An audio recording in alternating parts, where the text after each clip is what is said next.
보이스피싱 피해가 참 줄질 않습니다. 감독 당국은 매년 근절하겠다 이런저런 대책을 내놓는데 이와 반대로 매년 피해액, 또 피해 건수, 피해자 수가 계속 늘어나고 있습니다.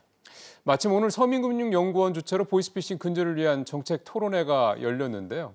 이 자리에서 국내 보이스피싱 상황이 얼마나 심각한지를 보여주는 통계 자료가 공개돼서 오늘 준비를 좀 해봤습니다. 한번 볼까요? 먼저 보이스피싱 현황부터 좀 살펴보면요. 2015년부터 2019년까지 한 5년치의 자료가 나왔는데 피해액이 계속 좀 올라가죠. 2019년에 벌써 6,700억, 거의 7천억에 육박하는 피해액이 나왔으니 지금 3년이 지난 지금은 아마 이보다 더 될 것으로 예상이 좀 됩니다. 피해 건수도 보시는 것처럼 계속 늘면서 7만 2천 건을 넘어선 그런 상황입니다. 이게 보니까 2015년부터 6년간 피해액이 2조 원을 좀 넘는 것으로 좀 추산이 되고 있고요. 어떻게 이걸 계산을 해보니까 매일 12억 원의 피해액이 발생을 하는 상황이더군요. 그러니까 얼마나 많은 분들이 매일 이렇게 매년 이렇게 피해를 보고 있는지를 또 알 수 있었습니다. 근데 피해를 받은 금액 가운데서 돌려받는 환급률을 좀 따져보니까 얼마를 돌려받는지를 비율을 따져보니까 26%밖에 안 됐습니다. 그러니까 다시 말씀드려서 내가 피해본 금액의 4분의 1 정도밖에 되찾지 못한다. 이런 얘기가 되겠습니다. 피해자 현황도 좀 살펴봤습니다. 그랬더니요.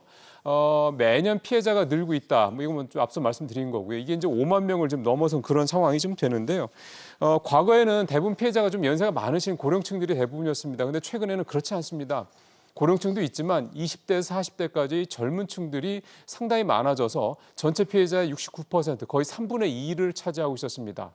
카카오톡이나 인스타그램 같은 이런 SNS 같은 걸 이용한 신종 수법들이 계속해서 등장을 하다 보니 이 피해 사례들이 점차 젊은 층으로까지 확대되고 있다. 이런 걸 좀 확인해 볼 수 있는 그런 통계가 좀 되겠습니다. 사기 유형도 좀 살펴봤는데요. 처음에는 정부 기관을 사칭하는 이런 사기들이 훨씬 더 많았습니다. 표에서 보신 것처럼 절반이 넘었었고 대출 빙자액이 적었는데 보시면 점점점 시간이 지나면서 대출 빙자액이 훨씬 많고요. 거의 3분의 2 좀 가까이 되는 거죠. 정부기관 사칭형, 정부기관이라면 국세청이니 검찰이니 금융감독원 이런 걸 사칭하는 거죠. 이런 것들이 좀 점점 줄고 있는 그런 상황입니다. 전반적으로 이렇게 좀 피해 유형도 좀 바뀌고 있기는 한데요. 카카오톡이 활성화되다 보니까 요즘에는 이 메신저를 이용한 이런 메신저 피싱도 최근 늘고 있다. 이런 통계도 이번 조사에서 좀 나왔습니다. 피해액을 연령대별 비중으로 한번 살펴봤더니요.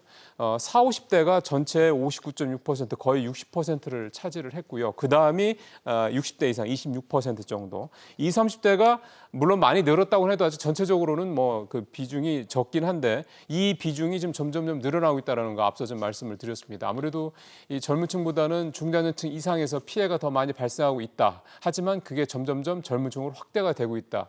그게 이번 통계에서 좀 알 수 있는 그런 내용이고요.